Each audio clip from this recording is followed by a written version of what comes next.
we decided to repeat a popular experiment that has been done by many others online.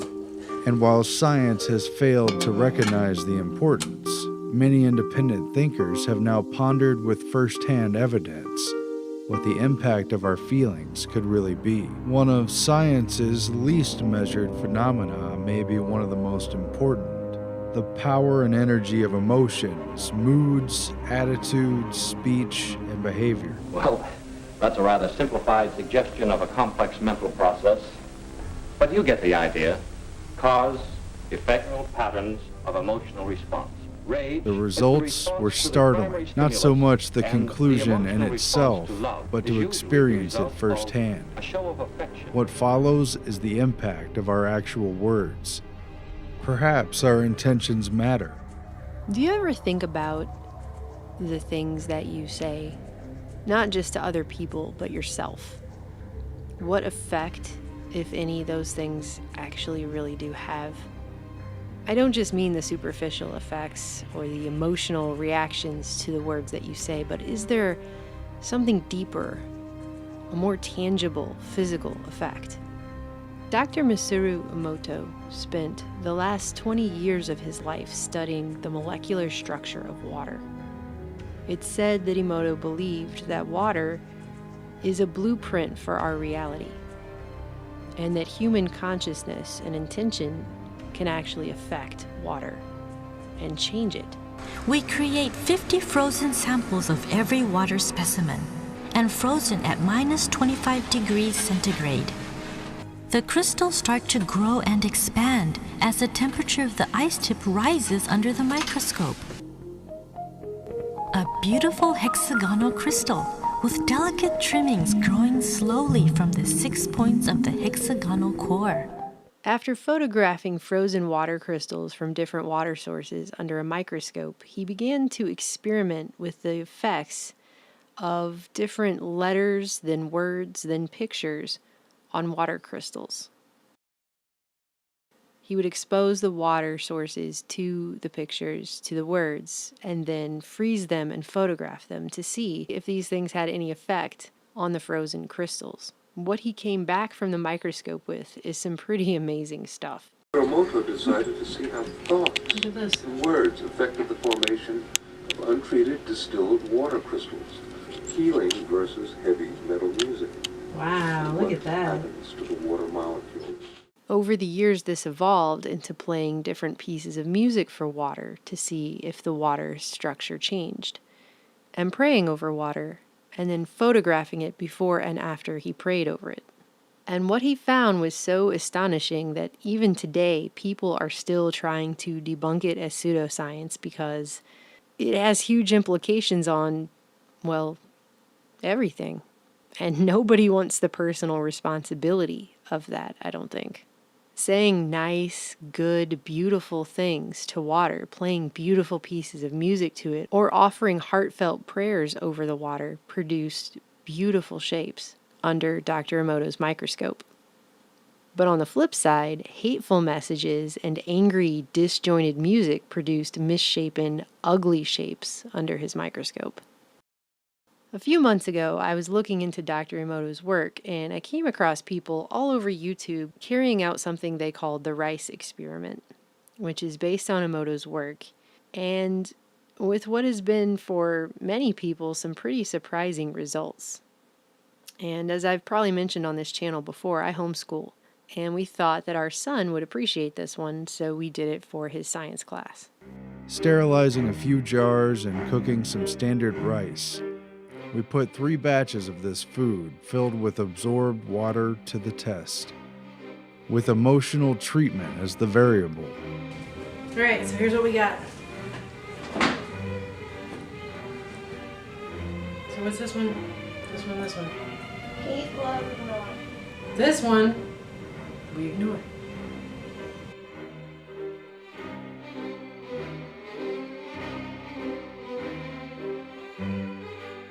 What do we do with this one? Come tell it stuff. I hate you and I want you to die. I mean, you just look like a bunch of maggots. It's not, I can't make a joke about it even. It's so pathetic. Ah, you're so sad. I hate you. You're not rice, you're disgusting. You're putrid. And I know what's gonna happen to you. You're gonna turn black like your soul. Slimy and foul, and you look like something that was scraped off the bottom of a Grand Central Station toilet. I don't think it's possible for me to hate an inanimate object more than I hate you. Alright, love rice. Oh, how the pillowy clouds of heaven could not compare with your beauty. I love you. I love you, love rice. And my favorite is rice. You're my best friend. Forever. I love you. This is the way rice is supposed to be. Perfectly steamed, organic. I love you, rice. You're a really good example of rice. Unlike that other guy over there. And you're better than everything. I love you more than everything, even my mom. And this is the control rice. The message is a thought, not the word. Thought, not the words. The vocal mechanism codes the words into vibrations and transmits them as sound across the communications channel, which is, of course, the air. So, here's the results of our 2-month-long rice experiment. But before I get into this, I just want to say that when you look this up on the internet, what you will find are a lot of very hateful people who are angry that we would dare to call this an experiment because we're not doing it in a level 4 biohazard unit or something, and that this isn't real science, so they're going to debunk it. And I just think that's kind of ironic and silly because they go into it with the intention of debunking it, and then they tell you how they tried it and it totally failed, and here's all the ways it could fail, and it just takes one molecule in the air to make the whole thing, whatever, okay? Yeah, if you go into it with that intention, that's kind of what this experiment is designed to show you. And so it's no wonder that you were able to debunk it. That's kind of the whole point. So I just think that's really silly. People get so ate up about real science. Okay, the point is it's an experiment that a layperson can do in their home, you know, to show the importance of intention and the effect that that can have. And I was actually really surprised by the results that we ended up with because I kept an open mind on this one. I'd seen people do this experiment, and I'm homeschooling my son, so I thought for science class we could try this just to see what we ended up with. And I'm just really surprised, actually, at what we got, because check this out. So let's start with this love rice. This is our love rice here, and I'm going to turn it to the side, and hopefully you can see that, and I'll have close-up shots as well, but this rice actually doesn't look that bad at all. There's no mold in it, if you can see that. There's no mold in this rice at all. It's a little discolored, it's turning a little gray, but there's also hardly any condensation in this jar. And so that, almost from a distance, looks like just normal cooked rice. You wouldn't be able to tell that this has been sitting in this jar for 2 months now. And it's way better than this right here. Looks like a mutated nightmare out of Silent Hill. It's really, really disgusting. Some of this is actually turning orange and red. It looks like it's rusting in the jar. In the front right here, you have this nasty green mold pile that's actually growing fur. There's all kinds of condensation going down the sides of the jar. I mean, it looks really disgusting. There's like a bright orange piece of rice. I didn't even know rice could turn bright orange, but it did. This is really disgusting. That is nasty. It's nasty from super far away, and visually you can see right away there's a huge difference between this jar and this jar. But what I think is actually the most interesting for me was the ignored rice, which also has a ton of condensation in it. In the back, you have what used to be gray rice that's starting to turn black. There's a big black mold spot in the middle underneath here, and the entire thing is covered in what looks like snow, like a big mound of white mold.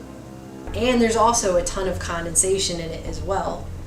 And so none of this rice looks the same at all, even remotely.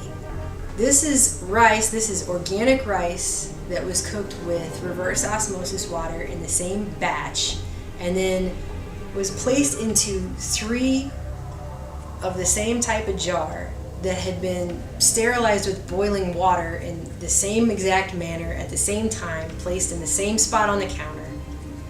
And I know the debunkers say, well, just one molecule getting in there, but you should expect that this rice will look even remotely similar. And it doesn't look anything alike. All 3 of these jars are very different. And so how is that explained by just claiming, oh, it's just one molecule in the air? I mean, come on. This is really different from here to here. I mean, this is night and day difference. A few years ago, it was quite popular to say, I will believe nothing that I cannot see or handle or know with my physical senses. Today, this attitude is considered quite unscientific. Much of modern science deals with very real quantities and qualities that are beyond the range of the physical senses. Despite the fact that we used to do a lot of food videos on this channel about ways to grow your own food and things like that, people nowadays come onto our channel sometimes and they say, you never give any solutions to anything on your channel. And, you know, half the problem, I think, is just talking about the things that we talk about. First of all, you can't have a solution if you don't even know there's a problem. But that having been said, I also think people are just waiting around for someone else to always tell them what the answer is to everything. And I don't think they realize how much power and control they actually do have over their own life. And I don't know, so I think some of the people that get real angry because they say this isn't a real science experiment or whatever, and they want to debunk it and tell you how powerless you really are and that there's nothing to it and everything like that.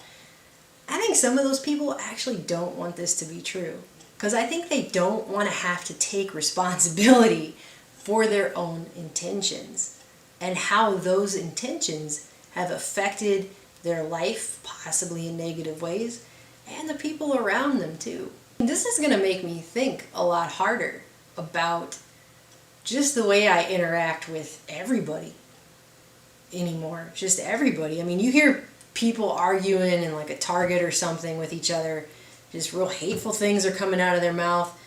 I'm going to be thinking about this rice, you know? Or all those moms that I always see out at the grocery store and they're completely ignoring their children who are, you know, little babies in the shopping cart playing with iPads and stuff. Ignoring. I mean, look at this. And just love. The intention of love. I mean, this is 2-month-old rice and it looks almost good enough to eat. There's hardly any condensation and no mold in this jar. How does that happen? Because the only real difference here is our intentions. I wasn't that surprised because I did see the videos about this that other people had done, and the results are consistent. That's got to mean something. And I saw it done with apples and other food. And, you know, everything has a relationship of water. There's water in us, there's water in food. But I don't know if I had thought about it in such a tangible kind of way, of the way it affects ourselves, each other, the way I treat other people. So you're going to start treating me like that one over there, right? And not that one over there. I've been pretty much over here on this side. Just kidding. How are you going to treat me? It reminds me of, what's that movie where the woman cries? She makes really good soup, but she cries into the soup, and then everyone feels it when they eat the soup, but it's really good. And the foreign one, I can't remember what I that don't know what movie it's is. called, but it reminds me of that. El llanto fue el primer síntoma de una intoxicación extraña. Una gran melancolía y frustración hizo presa de todos los invitados y los hizo terminar en el patio, los corrales y los baños, añorando el amor de su vida. I mean, we all watched this happen for weeks. Other people have done this experiment. What's really going on here? So this is rice that for weeks we told really nice, loving things to. And I mean, as much as you can love a jar of rice, we tried to love this jar of rice, which at first when you do this experiment, you are going to feel silly. That's just how it is. Or not if that's your thing, you know, rice in jars. But I'm just saying, I at first felt kind of silly, but after a while you get used to it. You know, it's kind of like talking to plants, or, well, not really because plants are alive, but, you know, it's just, this rice feels even more silly to say hateful things to an inanimate object, but sometimes we didn't even say hateful things to the rice. Sometimes we just hissed at it. But it's the intention. That's the main difference here. That's what matters. And this to me, I'll tell you what this reminds me of. Back when I was really depressed in my life and I had a lot of health issues and stuff, and I was really overweight, it was almost like it got to a point where I just wanted to gain more weight, almost like a shell to keep people away from me. I was very antisocial, I had a lot of issues, and that's kind of what this reminds me of, because you know that neglect is also a form of abuse. Most of us realize that, but it's like this rice has built a shell over itself to protect itself from being ignored. As if it knew it was the ignored rice. I don't know how to explain all of that. I just know that the main difference here is our intentions and how that affected these things. Because that's the only real difference between this, and this. I mean, that's the only difference. You know, and obviously it's a very important one. And what this experiment tells us, what it proves to us, is that our intentions are very powerful. They're very important in your life. The average individual has no idea how much power he has simply by setting his own intentions. And there are lots of things that science cannot prove. And one of those things are cases that have come out where people had devastating diseases, cancer, stuff like that, and they thought themselves well. They literally thought themselves well. They refused to believe in their cancer. They refused to give it any more of their attention. And they spent all of their time believing that they were healed. If a doctor should tell you that you have cancer, that if he doesn't operate, you're doomed to die, how do you believe in him? By agreeing with his diagnosis? No. You truly believe in the doctor when you let him operate, when you submit yourself to him. There are people who have had cancer go into remission, and that's really the only thing that changed. And so science can't explain that. It is possible to know all this and still be lost, still not believe it. Here is a simple illustration. Two statements concerning this chair. First, I know it will hold me up. Second, well, I believe it will hold me up. Which statement is correct? The first. I know that that chair will hold me up because it's a good, strong chair. We wouldn't have it here in the laboratory if it weren't, but I don't believe it. Because you can't believe in a chair standing up. Now I'm believing in the chair. I'm trusting myself to it. To me, this proves something that I already knew in my own life. You have seen this before. A person who gets up every day, they're a real Debbie Downer, and they go, oh, today's gonna suck, and then what happens? Their day sucks. They have set their intention that their day sucks, they believe their day will suck, and they attract a terrible, sucky day. They make it happen. You know? And it is that simple. A lot of things in this universe are really that simple, and this is one of them. And it kind of branches off into a whole direction of things that I have all kinds of questions about. You know, things that we've heard about how the observer changes the experiment. I mean, where do you think that kind of stuff comes from? I feel like it works on the same principle as 100th monkey syndrome, and that same principle of when you walk into a room and you see someone across the room and you just know that's a bad person because you get a feeling that you can't explain any other way. All of these things are connected, in my opinion. For some reason, many people seem to have two kinds of faith. One they reserve for values they consider absolute. 2 times 2 equals 4. The law of gravity. And then a so-called religious faith, which is almost a retreat from fact into a realm of fantasy. They seem to have two compartments in their brain. They keep their science on one side, their religion in the other, with a wall between them. They're afraid to remove the wall, fearing that their faith will be swept away by fact and hard reality. To say the least, such a faith lacks honest conviction. Only a faith that is founded on truth can survive. I know that it's really a silly idea to talk to Rice, okay? I get it, but just do it to show yourself how powerful your intentions are and what kind of change that can make in your life. Do we need to be doing this to ourselves? A lot of us do this to ourselves. I know I'm guilty of having done it many times in my life. Do we need to do this to ourselves or this? You could be doing this every day to really affect their own life and the people around them in this kind of a way. Can you imagine what kind of world we would have? It's something to think about anyway. Change the message from I hate you to I love you.